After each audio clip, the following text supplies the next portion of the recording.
Hey guys, welcome to another edition of Ask the Doctor Lecture Series. Today's blog post comes after reading a Seattle Times newspaper article concerning the paleo diet. It was written by a dietitian who practices in a local Seattle hospital. What she highlights in the article are some very good points. However, I want to make some clarifications in the Seattle Times article talking about the paleo diet. Specifically, she was dissenting against the paleo diet for a number of reasons. The first reason that she cites is that even though that the paleo diet does a very good job recommending fruits and vegetables as per the USDA guidelines in 2010, she does say it does not have the recommendations for grains and breads for 6 to 11 servings and overprescribes protein and fats. So this is the first point of contention, really, when you look at where that recommendation was made by the USDA. That was not based on scientific evidence, however, it was based on financial gain, more for the farmer. If you look at long-term studies, you can actually align our obesity and diabetes epidemic back to that recommendation that was done back, I believe, in the late 40s, 50s, and 60s to increase the amount of carbohydrate intake, specifically from grains and corn and whatnot, which helped the U.S. farmer become financially viable. So this recommendation of 6 to 11 servings has no scientific basis. It's more based from a financial standpoint, and it's still being kind of touted by certain groups, including the registered dietitians associations who do make recommendations for this.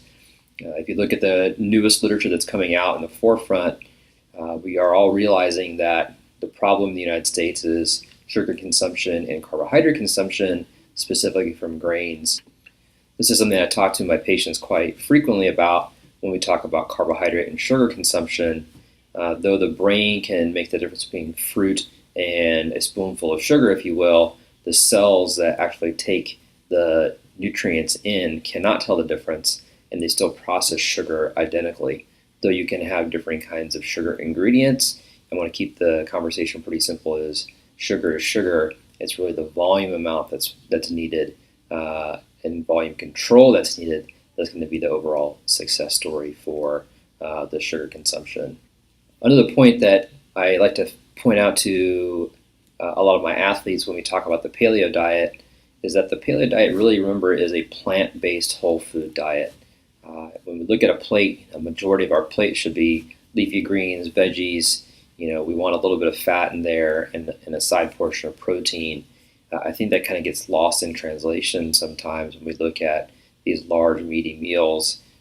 Yes, technically it's paleo.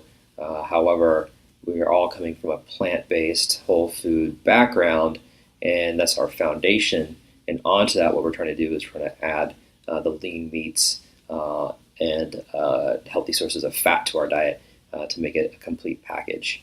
There's also, in this article, it was written that the paleo diet is very restrictive and it's very expensive. And it can be as restrictive and expensive as you want it to be, really. Although the paleo diet is more expensive than going to the grocery store and buying refined products, anytime that you're eating healthy and you're investing into the food that we're taking in, it will cost you more money than white bread, for example, because it's mass-produced this way. So I don't think it's any more expensive than any other lifestyle per se. It is more expensive than the traditional diet, where we have a lot of refined foods, foods with high fructose corn syrup, those that have been stripped of really all of nutritional value. They're very inexpensive.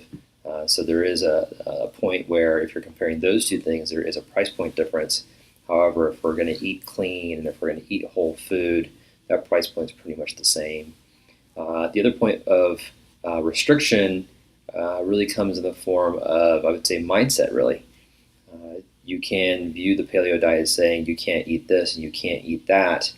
I think the bigger message behind the paleo diet is really to say, what are our food sources? What are our nutritional sources? What do we value in our food? And to pick from those. If paleo is too restrictive, then you always can move to something like a primal diet, which does allow for legumes and beans and dairy for some people who really love that stuff. I think, if anything, the mantra I've always kind of tried to tout here is that one size does not fit all, If there's a particular food group that you like, you should enjoy it. If it's going to be a sugary substance, a carbohydrate substance, you should still have it every now and then as a treat. I think most of us would agree that when it comes to a lifestyle, you want to practice an 80% pretty strict diet, 20% live life diet. Some people are 85-15, some people are 90-10. There's a variance of that. But I think the bigger take-home message is that we don't want a 50-50 diet where 50% of the time we're eating clean and 50% of the time we're just eating whatever we want. I think we've all kind of proven to ourselves that that does not work. So anyways, I just wanted to give a quick rebuttal towards the article that I had read earlier this week and hopefully kind of clarify any confusion there might have been. It's a confusing subject. There's all kinds of varying opinions on there. But I think in essence, the take-home messages are always, number one size does not fit all. Number two, it's really a whole food-based diet, primarily leafy greens and vegetables with the addition of fat and protein. And number three, the amount of grain and carbohydrates that are recommended are not based on scientific fact, and they're more based on monetary gain. That's it for this week. Stay tuned for another edition of Ask the Doctor Lecture Series. As always, if there are any comments, please submit those, and we look forward to talking to you next time. All right, bye.